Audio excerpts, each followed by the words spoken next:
नमस्कार, मैं रिया त्रिपाठी और वक्त हो चला है आज की रोहतक के दिन भर की खास बड़ी खबरों का।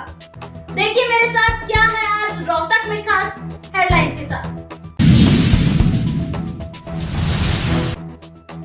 भाजपा वरिष्ठ नेता मनीष ग्रोवर का बयान, बोले भूपेंद्र हुड्डा को मैं देता हूं चुनौती। भूपेंद्र हुड्डा पोर्टल करते हैं, हम पोर्टल के नाम पर ही लड़ेंगे चुनाव।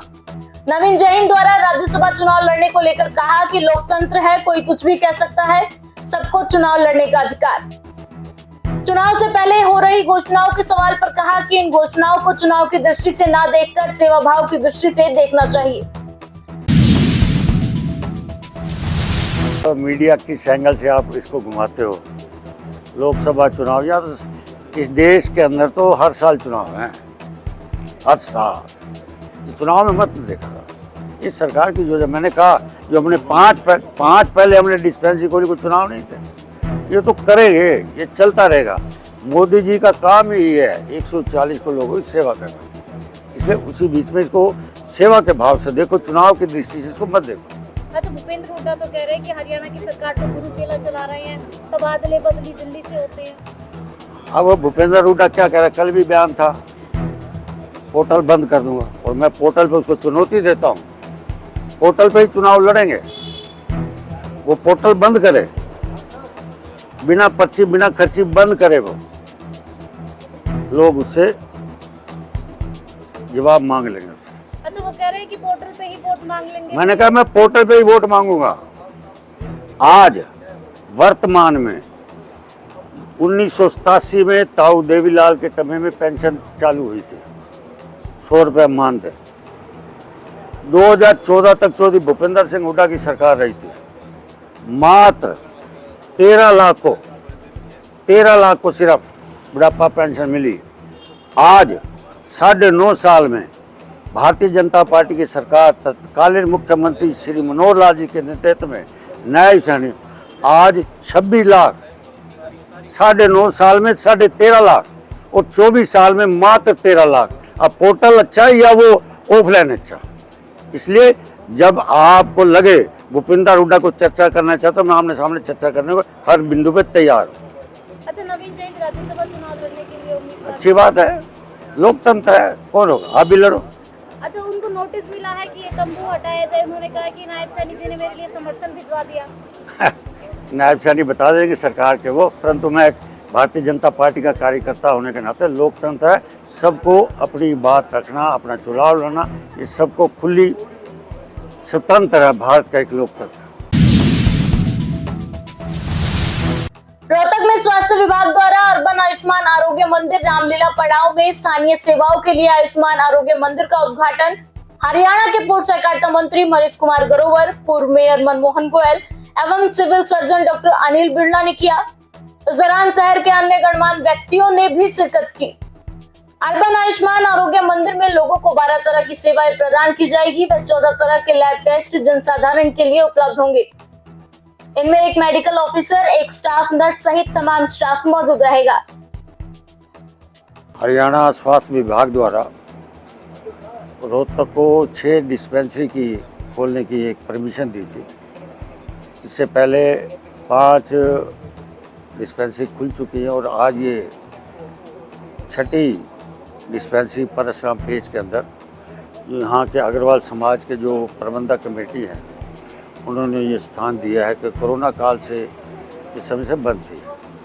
आज ये इस लोगों को विशेष तौर से यहाँ मजदूर तबका, गरीब तबका, ट्रांसपोर्ट नगर है, मंडी है, यहाँ कोई ऐसा उनका पास हेल्थ सेंटर नहीं था, ये आज हेल्थ सेंटर उनको मिला है। मैं विशेष तौर से सिविल हॉस्पिटल के अधिकारियों का, सीएमओ का और स्वास्थ्य विभाग का और सरकार का धन्यवाद करता हूँ। शहरी क्षेत्र में लाल डोरे के भू मालिकों को वितरित किए गए स्वामित्व पत्र। मुख्यमंत्री शहरी स्वामित्व योजना के लाभार्थी परिवारों को वितरित की गई रजिस्ट्री। बतौर मुख्य अतिथि पहुंचे राज्यसभा सांसद कृष्णलाल पवार। राज्यसभा सांसद कृष्णलाल पवार ने कहा कि प्रदेश सरकार द्वारा शहरी क्षेत्र में लाल डोरे के भू मालिकों को मालिकाना हक तथा मुख्यमंत्री शहरी स्वामित्व योजना के तहत गत 20 वर्ष से लीज इत्यादि पर रहने वाले लोगों को मालिकाना हक प्रदान कर सराहनीय कार्य किया है। कृष्णलाल पवार स्थानीय जिला विकास भवन स्थित सभागार में जिला स्तर पर शहरिया क्षेत्र में लाल डोरे के भूमालिकों को स्वामित्व पत्र वितरण एवं मुख्यमंत्री शहरी स्वामित्व योजना के पात्र परिवारों को रजिस्ट्री वितरण समारोह में बतौर मुख्य अतिथि पहुंचे थे। नगर निगम व नगर पालिका कर्मचारी 12 जुलाई को झाड़ू उल्टा कर शहर में करेंगे प्रदर्शन। नगर पालिका सफाई एवं नगर निगम कर्मचारी अपनी लंबित मांगों को लेकर 12 जुलाई को रोहतक नगर निगम कार्यालय में इकट्ठे होंगे।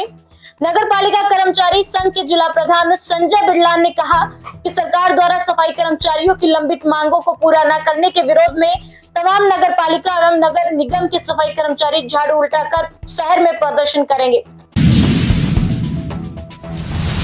तो राज्य स्तरीय नगर पालिका कर्मचारी संघ हरियाणा ने आह्वान किया है हरियाणा सरकार के खिलाफ। उसी तर्ज पे कल नगर निगम रोहतक के सभी पदों के कर्मचारी जिसमें सफाई कर्मचारी, बेलदार, माली, डाटा एंट्री ऑपरेटर, जेई और चीफ सेंट्री इंस्पेक्टर तमाम पदों के कर्मचारी साथी कल नगर निगम रोहतक के प्रांगण में एकत्रित होकर हरियाणा सरकार के खिलाफ तथा लोकल नगर निगम रोहतक के खिलाफ शहर में मुख्य मार्गों पर प्रदर्शन करेंगे।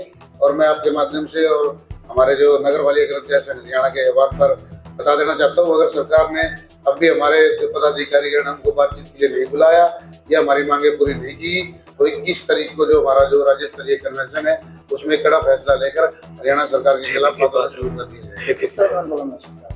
हमारा सरकार से कई बार हम शहर में हरियाणा सरकार के खिलाफ प्रदर्शन भी करते हैं, काले झंडे भी लगाते हैं, पर इस बार जो हमारा नगर पालिका कर्मचारी संघ हरियाणा के आह्वान किया गया आंदोलन का, इस बार हमारा जो आंदोलन है वो हड़ताल तक भी जा सकता है, जिसका जो जिम्मेदार है वो हरियाणा सरकार होगी।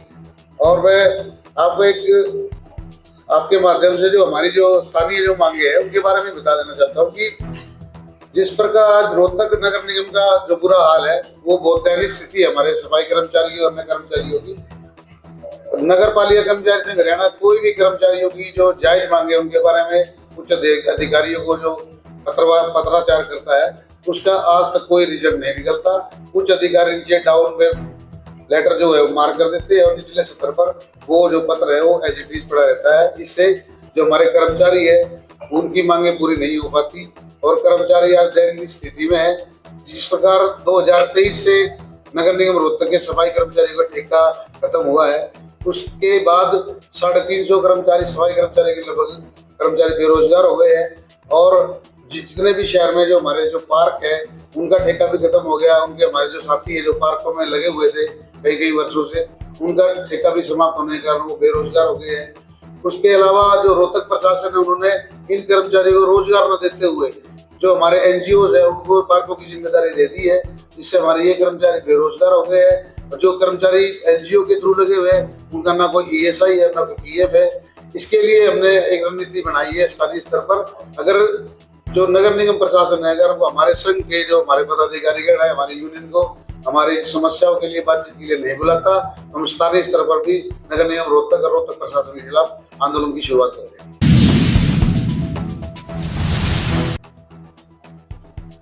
सर्व कर्मचारी संघ के आह्वान पर नगर पालिका कर्मचारी संघ हरियाणा के उप महासचिव सुनील चिंडालिया ने रोहतक के नगर निगम कार्यालय में पत्रकार वार्ता का आयोजन किया। पत्रकार वार्ता के दौरान प्रदेश उप महासचिव ने कहा कि सफाई कर्मचारियों की लंबित मांगों को लेकर सरकार के साथ कई बार समझौता हुआ और सरकार ने सफाई कर्मचारियों की मांगों को मान लिया, परंतु उसके बावजूद भी सरकार ने सफाई कर्मचारियों की लंबित मांगों को लागू नहीं किया, जिसके चलते प्रदेश भर के सफाई कर्मचारियों में रोष है। सुनील चिंडालिया ने कहा कि सरकार ने जो मांगे सफाई कर्मचारियों के लिए मानी थी उन्हें जल्द पूरा किया जाए। देखो कि नगर पालिकाओं के अंदर जो परिषदों और निगमों के अंदर जो कर्मचारी काम कर रहा है वो लगभग 95% सफाई कर्मचारी काम करता है, जो समाज का सबसे निचले पायदान पर खड़ा है, समाज के सबसे घृणित कार्य करता है। लेकिन सरकार इन कर्मचारियों की ना तो कोई वेतन में बढ़ोतरी कर रही है और जो पीछे 2 दौर का वार्ता हमारा जो पूर्व में निकाय मंत्री रहे हैं, चाहे वो कमल गुप्ता हो या वो अनिल विज जी हो या जो पूर्व में हमारे खट्टर साहब रहे हैं मुख्यमंत्री, उनसे हमारा कई दौर का वार्ता हुआ और वार्ता में सारी मांगों पर सहमति बनी। कच्चे कर्मचारियों को पक्का करना, ठेका प्रथा समाप्त करना, तमाम प्रकार के ठेके में जो लोग लग रहे हैं, चाहे वो सफाई कर्मचारी हैं, चाहे वो सीवरमैन है, चाहे वो तृतीय 4th क्लास के अन्य कर्मचारी हैं, उन सबको ठेकेदारी से मुक्त करके, ठेकेदारी के शोषण से मुक्त करके उनको भी विभाग के रोल पर किया जाएगा। इसलिए नगर पालिका कर्मचारी संघ हरियाणा ने सरकार के खिलाफ एक आंदोलन दोबारा से तैयार किया है। कर्मचारियों का हित है, कर्मचारियों का भला करना चाहते हो तो कच्चे कर्मचारियों को पक्का करो। हमारा जो 24 सूत्रीय मांग पत्र पर आपका जो समझौता हमारा हुआ है उसको पूरा करो, उसके अनुसार सारे कर्मचारियों को बेनिफिट दीजिए। कार्यकर्ता एवं सहायिका यूनियन संबंधित AIUTUC ने 975 आंगनबाड़ी कर्मियों के रोके गए मानदेय का भुगतान करने, आंगनबाड़ी केंद्रों के किराए का भुगतान करने, सरकारी कर्मचारी का दर्जा देने, न्यूनतम वेतन 26,000 रुपए लागू करने और तमाम अपनी मांगों को लेकर मानसरोवर पार्क से DC कार्यालय तक विरोध प्रदर्शन किया। जिला उपायुक्त रोहतक के माध्यम से हरियाणा के मुख्यमंत्री को सौंपा ज्ञापन। गांव खरावड़ में 6 वर्ष पहले राजकीय कन्या वरिष्ठ माध्यमिक विद्यालय भवन की बिल्डिंग को सरकार ने कंडम घोषित करके खुद-बुद कर दिया था, लेकिन उसके बाद 2-3 वर्षों तक इसके निर्माण की प्रक्रिया प्रशासनिक फाइलों में चक्कर लगाती रही। काफी भागदौड़ करने के बाद इसके निर्माण के लिए रुपए अलॉट होने के बावजूद इसका टेंडर जारी होने में देरी हो रही थी, लेकिन 11 जुलाई 2024 वीरवार को विद्यालय भवन बनकर तैयार हो गया। सैकड़ों ग्रामीणों, अध्यापकों और छात्राओं की उपस्थिति में हवन यज्ञ करके विद्यालय के नए भवन का उद्घाटन किया। भवन उद्घाटन के बाद सभी अधिकारियों और ग्रामीणों ने मिलकर पीपल, नीम और बरगद की त्रिवेणी लगाकर विद्यालय में वृक्षारोपण कर उसका शुभारंभ किया। उम्मीद है कि 2-3 दिनों में छात्राओं की कक्षाएं नए विद्यालय भवन में लगनी आरंभ हो जाएगी।